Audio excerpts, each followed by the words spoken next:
In July 2011, a group from the Osher Marin JCC traveled to Warsaw, Krakow, and Berlin to explore Jewish heritage sites, attend the largest Jewish culture festival in the world, and be exposed to what had been described as a Jewish renaissance taking place today.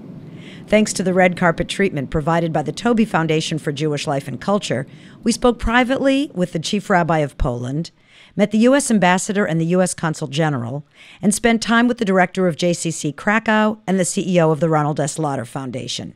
We were inspired, educated, and entertained, and returned with new hope for the future of Jewish peoplehood. Here are some of our reflections.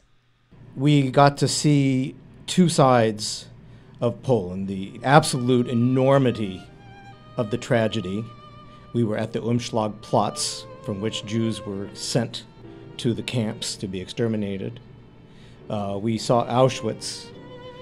And on the other hand, we saw the renewal and what seems to be the true resurgence of interest in Judaism by Gentile Poles. And it's quite inspirational to realize that there seems to have been a real change in the hearts of the Polish people. My feeling about Polish people has made a 180-degree turn. I mean, I was not terribly fond of Polish people just because of what happened during the war, and my impression, maybe largely based on what I've seen in movies and what I've heard about their support of the Nazis or just their lack of action in terms of helping the Jews, never left me with a very good feeling. But after being there, after being in Poland and seeing the change and seeing not just that people aren't that way anymore, but that there's such a strong interest in Jewish culture, it was just so impressive. I just left feeling so good about Poland. I think I expected to see a war-torn Warsaw, and it was completely rebuilt. 86% of it had been destroyed during the war, so we saw a brand new city in Warsaw, and we saw a brand new city in Berlin. After years of Nazi rule and decades by the communists, I expected, like most people who I've spoken to, that Warsaw and Krakow were going to be in black and white. Everything was going to be gray and drab. But the colors, the life, the faces, beautiful people, and the energy of the young people. Being an attendee at the Irina Sendler Award presentation to a very, very special woman named Magda Grodska-Guskowska.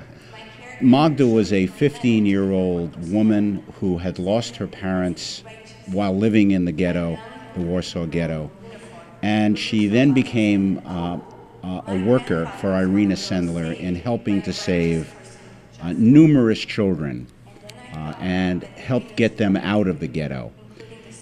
Just a few years ago, she learned that actually she was Jewish, and although she was voted to and has been awarded the Righteous Gentile Award by Yad Vashem, at the time that she did her heroic efforts on behalf of those children, she actually was Jewish, but she never knew it. She thought she was Christian.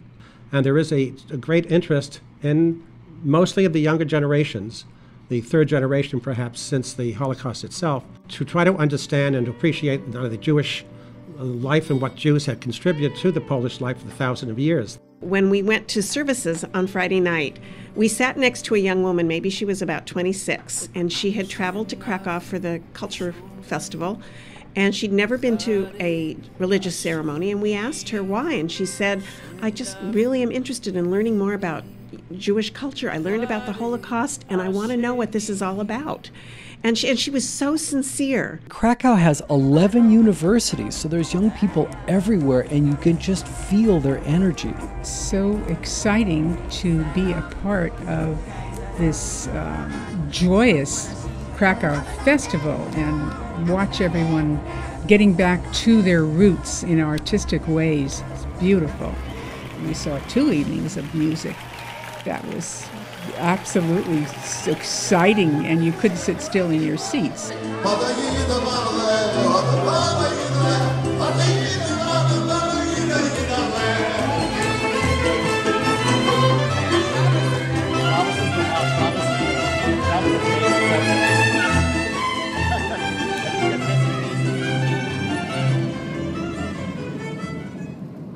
I found that Berlin was very interesting in the decisions that they made, and they have remembered the Jews in numerous monuments.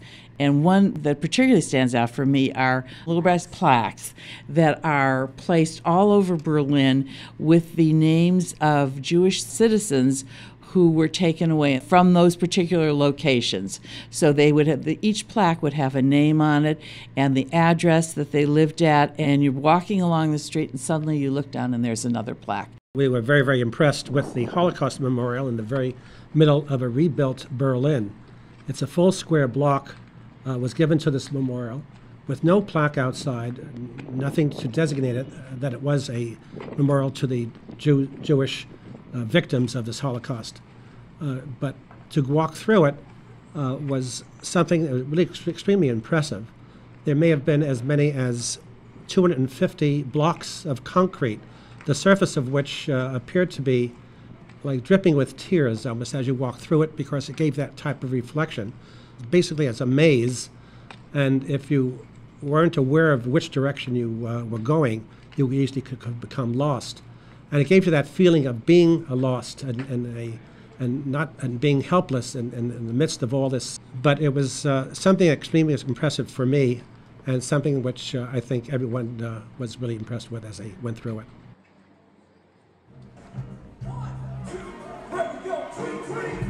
There must be opportunities available to these young people to explore their newly found heritage. And thanks to the Toby Foundation and other philanthropic organizations, there are pioneers on the ground, Jewish educators and genealogists, musicians and artists, rebuilding Jewish life. Do you encounter much anti-Semitism today in Krakow? No, I can't say that. I've been living here for 10 years, and I can't say in any sense I've encountered any anti-Semitism, any worries about, any ideas about should I wear a kippah, should I hide this or that, or speak Hebrew outside or anything. It's not even something that's on our radar.